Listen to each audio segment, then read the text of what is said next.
पल करने पड़ते हैं और फिर भी यह दौलत साथ नहीं जाती, यहीं रह जाती है तथा जो पाप किए जाते हैं उसका फल भोगना पड़ता है। जो इससे शुभ कर्म किया जाता है वही साथ जाता है। इस जीव के 3 मित्र हैं, एक परिवार, दूसरा धन तथा तीसरा कर्म। जब तक शरीर में प्राण है तब तक धन इसका संगी है, जब प्राण निकल गए तब धन दूसरे का हो जाता है तथा परिवार का संग शमशान तक रहता है। जब शरीर जल गया तो परिवार वाले घर को लौट आते हैं। तीसरा जो कर्म संगी है वह परलोक तक जाता है। जैसा कर्म होगा वैसा ही उसे सुख दुख होगा, इसलिए भला कर्म करो। धन को परमार्थ में लगा दो, फिर परलोक में रक्षा होगी और यश की प्राप्ति होगी। तब दुनी चंद ने अपनी तमाम संपदा परमार्थ के लिए दान कर दी। पति पत्नी गुरु जी के शिष्य होकर ईश्वर स्मरण में लग गए। फिर गुरु जी ने भाई मर्दाने को कहा, मर्दाना जी, आज बेबे नानकी जी हमें स्मरण कर रहे हैं, चलो सुल्तानपुर चलें। बस फिर क्या था, गुरु जी सुल्तानपुर जा पहुंचे। उस समय तोसा दासी ने जाकर कहा बेबे नानकी जी को, बहू जी आपके भाई जी आए हैं। तब बेबे नानकी जी भागकर आई, गुरु जी को नेत्रों में जल भरकर मिले। घर में लाकर बहुत सत्कार किया। गुरु जी ने कुशल मंगल पूछा। फिर जयराम जी ने आदर सत्कार किया। तब नानकी जी के नेत्रों में जल भराया और कहने लगे, भाई जी बहुत देर के पश्चात आपके पवित्र दर्शन हुए हैं, क्या आपने हमें भुला दिया? आपके दर्शन से हम कृत कृत्य हो जाते हैं। जयराम जी ने कहा, हे गुरुदेव, आप हमारे पास ही रहो तथा प्रभु स्मरण करो। इतने में श्री चंद जी भी आ गए तथा प्रणाम करके निकट ही बैठ गए। गुरु जी ने कहा, हे महाराज, हमें कुछ भ्रमण की आदत हो गई है, इसलिए किसी भी स्थान पर टिक कर बैठना हमारे लिए कठिन है। आप जब भी हमें याद करोगे उसी समय हम आपके पास पहुंच जाएंगे। फिर गुरु जी ने रात्रि वहां व्यतीत की तथा प्रातः काल जयराम जी तथा बेबे नानकी जी तथा श्री चंद आदि सभी को निकट बैठाकर उपदेश दिया और अनेक प्रकार से धैर्य देकर वहां से प्रस्थान किया। तत्पश्चात गुरु साहब करतारपुर में आकर माता जी को मिले। भाई मर्दाना जी ने एक दिन कहा, हे महाराज, मेरा मन चाहता है कि मैं भी 1-2 दिन अपने घर वालों को जाकर मिलाऊं। गुरु जी ने हंसकर कहा, हे मर्दाना, तेरे घर के सब राजी खुशी हैं, हम तुमको अभी मरने नहीं देंगे। यदि तुम्हारे मन में उनका बहुत मोह जागृत हुआ है तो जाओ, परंतु अधिक देरी ना करनी।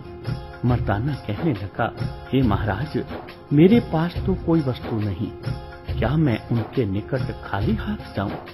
गुरु जी ने कहा, वहां से कंकर लेकर अपने कपड़े में बांध लो। वहां जाकर जब तू कपड़ा खोलेगा और जो कुछ मन में विचारेगा बस वही हो जाएगा। अब मर्दाने ने पत्थरों की मुट्ठी भरकर वस्त्र में बांधकर घर की ओर प्रस्थान किया। जब वह कपड़ा खोला तो तमाम कंकर स्वर्ण के हो गए।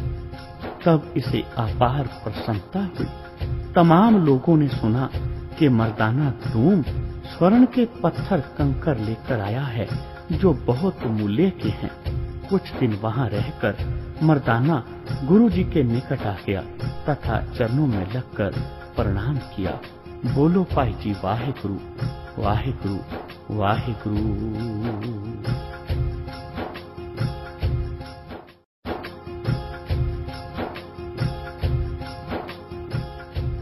भक्तजनों, कलयुग अवतार गुरु नानक देव जी अपने प्रिय भगत भाई मर्दाना जी और भाई बालाजी के साथ संसार की यात्रा करते करते पहुंचे सैदपुर, जहां पर पठानों के घर में शादी का माहौल था।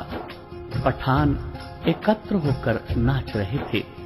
इधर फकीरों को भूखे देखकर गुरुजी ने कुपित होकर एक शब्द कहा, जैसी मैं आवे खसम की वाणी, तैसड़ा करी ज्ञान वेला लो, पाप की जंझ लै काबलों ताया, जोरी मंगै दान वेला लो, शर्म धर्म दोए छप खलोए, कूड़ फिरै प्रधान वेला लो, काजियां बामणा की गल थकी, अगत पड़े शैतान वेला लो, मुसलमानियां पढ़े कतेबा, कष्ट में करें खुदाए वेला लो, जात सनाती और हिंदवानियां, ए भी लेख है लाए वेला लो, खून के सोहले गाविए नानक, रत का कुंगू पाए वेला लो, साहिब के गुण नानक गावे, मांस पूरी विच आख मसोला, जिन उपाई रंग रवाई, बैठा वेखै वख अकेला, सच्चा सो साहिब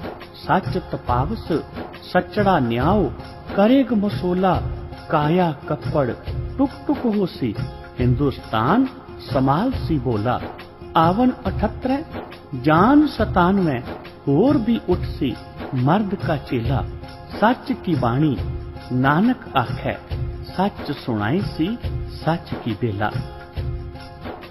इस शब्द को सुनकर ब्राह्मणों ने कहा, हे भाइयों, इस संत ने शब्द अत्यंत कुपित होकर कहा है। तब उस ब्राह्मण ने सोचा कि मैं इनके चरण पकड़कर इनसे क्षमा करवाऊं। उसने गुरुजी के चरणों पर नमस्कार करके कहा, हे महाराज, आप इस शब्द को लौटा लो। गुरुजी कहने लगे, हे प्रिय, जो तीर छूट जाए वे लौटता नहीं। तुम यहाँ से 3 कोस की दूरी पर जाके रहो। जो वहाँ पर एक टोबा है, उस पर अपने परिवार को ले जाओ। यहाँ रहने से मारे जाओगे। तब ब्राह्मण अपने परिवार को बाहर ले गया। गुरुजी भी वहाँ से उठकर दूर जा बैठे। तब ईश्वर इच्छा से काबुल से बाहर चढ़ी उसने सैदपुर की ईंट से ईंट बजा दी। उस लश्कर का स्वामी बाबर था। हिंदू मुसलमान सभी मौत के घाट उतारे गए तथा तमाम औरतें बांध ली गई। उस नगर में बहुत ही बुरी हालत हो गई। तमाम मकान ढेरी हो गए। गुरुजी के शब्दों ने वहाँ परले का काल करके दिखा दिया। फकीरों को जहाँ दुख होता है, वहाँ परमात्मा भयंकर प्रकोप करता है, क्योंकि भगवान को उसके संत सदा प्यारे हैं। गृहस्थी को चाहिए जो पहुंचा हुआ साधु है, भले ही वह किसी जात का हो, उसकी सेवा करे। फिर गुरुजी वहाँ से उठकर सैदपुर में आ गए और देखा वहाँ कत्लेआम हो रही है। गुरुजी ने कहा, भाई मर्दाना, यहाँ क्या हुआ है? फिर गुरुजी ने कहा, हे मर्दाना, तू रबाब बजा और हम शब्द कहेंगे। कहाँ सो खेल तबेला कोहे, कहाँ पेरी सहनाई, कहाँ सो तेग बंद का डेरड़, कहाँ सो लाल कवाई, कहाँ सो आरसियां मुंह बंके इत्थे तिस्से नाही। गुरु नानक देव जी महाराज ने देखा कि मुगलों ने अनेकों पठान कत्ल कर दिए हैं और चारों तरफ बाबर की दुहाई मच रही है। तब आप बाबर के लश्कर में चले गए। बाबर दिन के समय तो बादशाही करता था और रातों को पांव में बेड़ी डालकर परमात्मा की उपासना करता था और 5 बार नमाज गुजारता था। सारे कुरान का पाठ करना, फिर भोजन करता था। गुरुजी बाबर के फौजी कैंप में चक्कर लगा रहे थे। गुरुजी ने बंदियों को देखा तो आपके हृदय में दया का संचार हुआ। मर्दाना जी को आज्ञा हुई कि रबाब बजाओ। जब मर्दाना जी रबाब बजाने लगे तो गुरुजी ने शब्द उच्चारण किया, खुरासान खसमाना किया, हिंदुस्तान डराया, आप पे दोष न देई करता, जमकर मुगल चढ़ाया, एती मार पई कुरलाने, तैकी दर्द न आया, तैकी दर्द न आया। जब यह शब्द बाबर ने सुने तो हुक्म दिया, इसको हाजिर करो। सिपाही गुरु जी को साथ लेकर बाबर के सामने हाजिर हुए। बाबर ने कहा, हे संत, वही शब्द एक बार फिर कहो। तब गुरु जी ने वही शब्द दोबारा कहा। इसके पश्चात बाबर ने फिर कहा, हे संत, मुझे भांग खाने का शौक है। मैं चाहता हूँ कि आप भी इसे इस्तेमाल करें। यह कहकर भांग का स्वर्ण प्याला गुरु जी के आगे किया। गुरु जी ने उत्तर दिया, हे बाबर, मैंने वह भांग पी है जिसका नशा कभी नहीं उतरता। फिर मर्दाने को आज्ञा हुई कि तुम रबाब बजाओ, तथा गुरु जी ने शब्द उच्चारा, पाओ तेरा भांग, खलड़ी मेरा चीत, मैं दीवाना भया अतीत, कर कासा दर्शन की भूख, मैं दर मांगू नीता नीत। जब यह पवित्र शब्द बाबर ने सुना तो बहुत ही प्रसन्न हुआ। कहने लगा, हे संत जी, हमारी भांग तो अच्छे कुंडे आदि में घुटती छनती है, परंतु आप तो साधनहीन संत हो, फिर किस प्रकार अपनी भांग को घोटते छानते हो? गुरु जी कहने लगे, भौं की भांग, सिफ्त का कुंडा, त्राण का किया डंडा, सच्चा शब्द अमृत मद पिया, तब हुआ अमल अखंडा।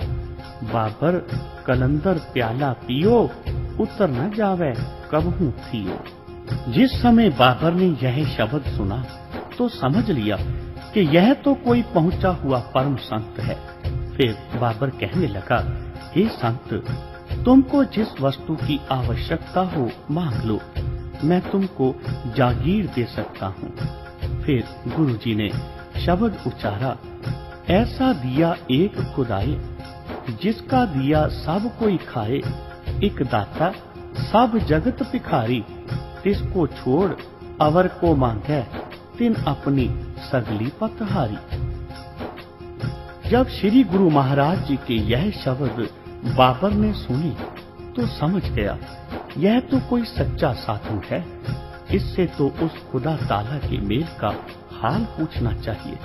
फिर गुरु जी को कहने लगा, हे संत जी, हमारे मुसलमानी धर्म में तो यह लिखा है कि हजरत मोहम्मद जी खुदा के दोस्त हैं, उनकी सिफारिश से बहिश्त नसीब होगी। मैं पूछता हूँ कि आपके धर्म में क्या कुछ ठीक है? तब गुरु जी कहने लगे, एको साहिब एक खुदाए, खालक सच्चा वे परवाह, कई मोहम्मद खड़े दरबार, पार न पावे बेशुमार। रसूल रसाल दुनिया में आया, जब चाहया तब पकड़ मंगाया, इयों सही किया है नानक बंदे, पाक खुदा और सब गंदे। यह सुनकर बाबर चुप होकर सोचने लगा। तब गुरुजी ने उन बंदियों की ओर देखा जो कैद में थे, मन में दया का संचार किया। तब मर्दाने को आज्ञा दी, रबाब बजाओ और स्वयं शब्द गाने लगे। राग आसा महल्ला पहला। जिन सिर सोहन पट्टियां, मांगी पाए संदूर, से सिर काती मुन्नी, गल विच आवे धूड़, महला अंदर होंदियां, हुण बहन ना मिले हजूर। आदेश बाबा आदेश, आद पुरख तेरा अंत ना पाया, कर कर देखे देश। इस शब्द के उच्चारण के अंत में श्री गुरु जी ब्रह्म ज्योति में लीन हो गए। तब बाबर कहने लगा, इस संत को क्या हो गया है? तो लोगों ने कहा कि यह साधु प्रभु भक्ति में लीन हो गया है।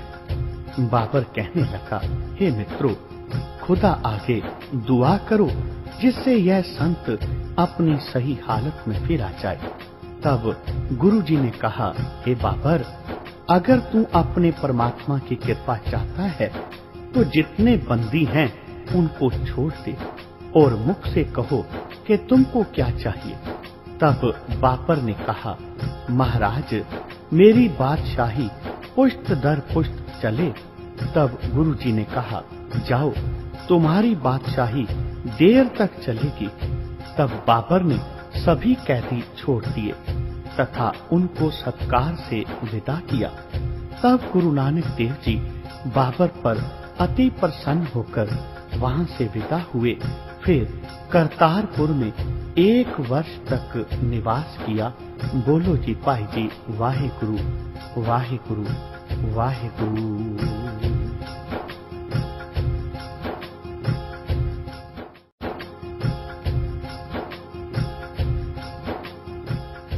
भगत जनों, गुरु नानक देव जी इस संसार में कलयुग के उद्धार के लिए, संसार के लोगों को तारने के लिए, उस प्रभु परमात्मा के नाम के साथ संसार के लोगों को जोड़ने के लिए आए। आप गुरु नानक देव जी की जन्म साखी श्रवण कर रहे हैं।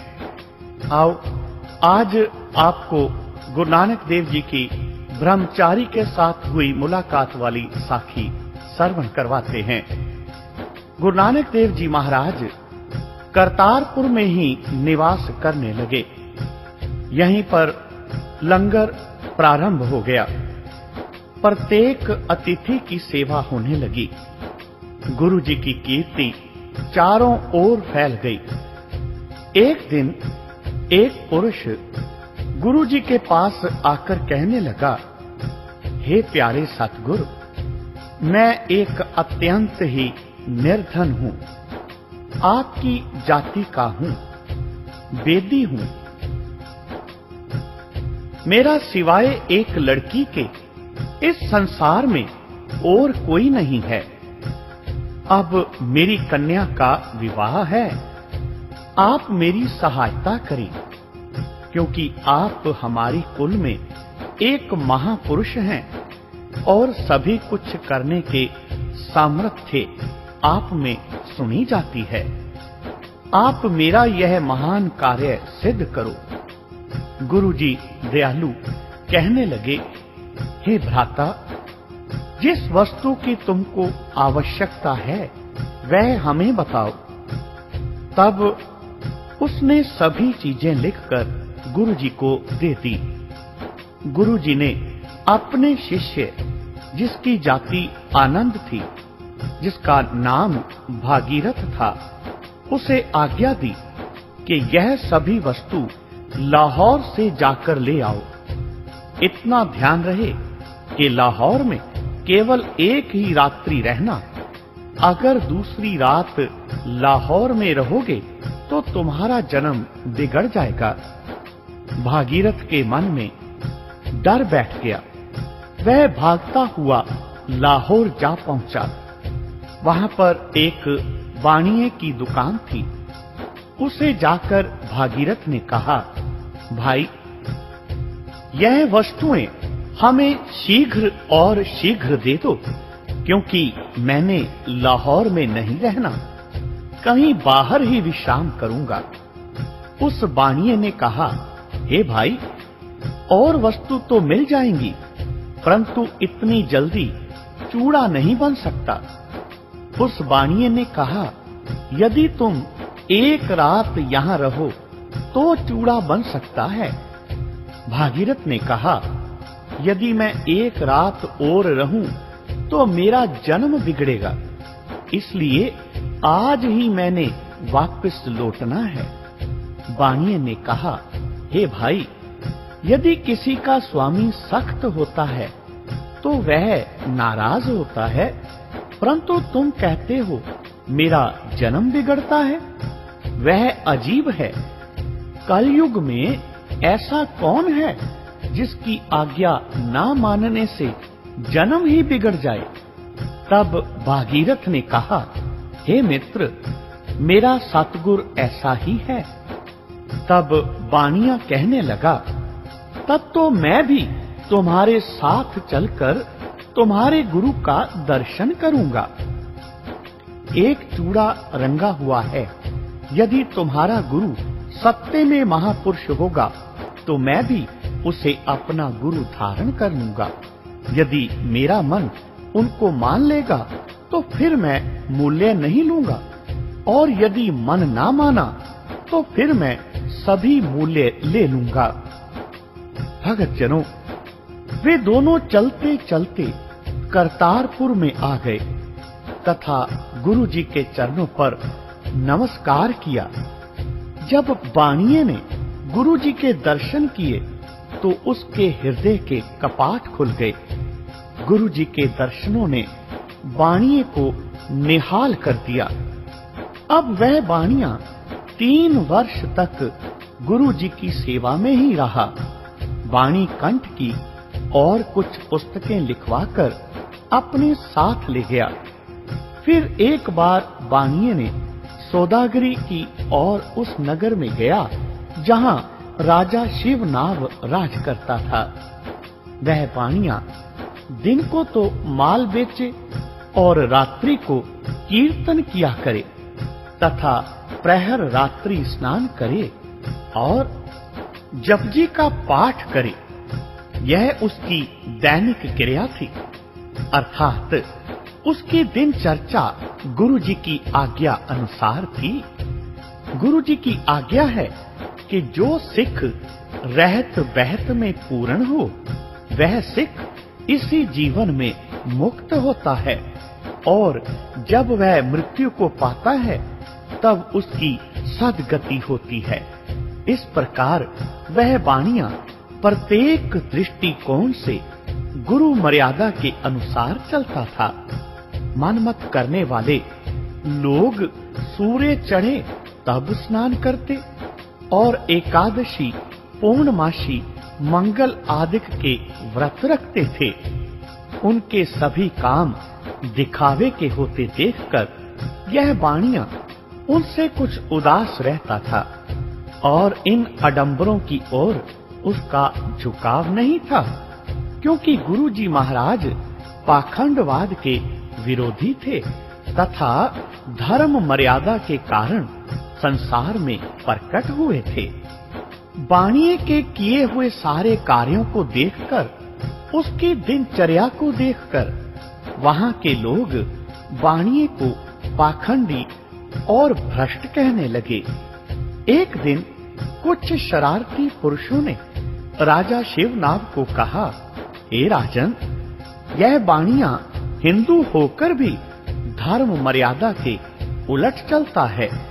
इसने कभी व्रत आदि शुभ कर्म नहीं किए। राजा ने बाणिये को अपने दरबार में बुला लिया। तब बाणिये ने राजा का यथोचित सत्कार किया।